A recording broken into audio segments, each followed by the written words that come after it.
ያው ዛሬ እንግዲህ ላሳያችሁ የፈለኩት ምንድነው ዛሬ እንዴት አድርገን ስልካችን ቁጥራችንን እናውቃለን።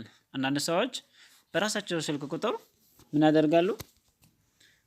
የራሳቸውን ስልክ ቁጥር እንዴት እናውቃለን ስልክ ቁጥሬን እኔ ስልክ ቁጥሬን አላውቅም ይላሉ። ስለዚህ ስልክ ቁጥሬን እንዴት አውቃለሁ? እንዴት አላውቅም? እንዴት አደርጋለሁ ይላሉ። ስለዚህ ስልክ ቁጥራችንን በራሳችን እንዴት አድርገን በስልካችን እናውቃለን? በእርግጥ ይሄ ነገር ቀላል ሊሆን ይችላል። ቀላል መስሎ ሊታይ ይችላል። አንዳንድ ሰዎች ግን ደውለው ቀጥታ ራሱ ምን ይላሉ?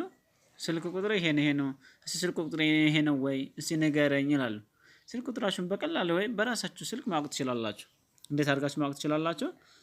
እዚህ ጋር ከነቃችሁ በኋላ ወደ መደወያችሁ ስልካችሁ ከገባችሁ በኋላ ኮከብ አንድ ሶስት ጊዜ አንድን በመጫን ከዛም መሰላል በማድረግ ከዛ በኋላ ኦኬ እንላለን ማለት ነው።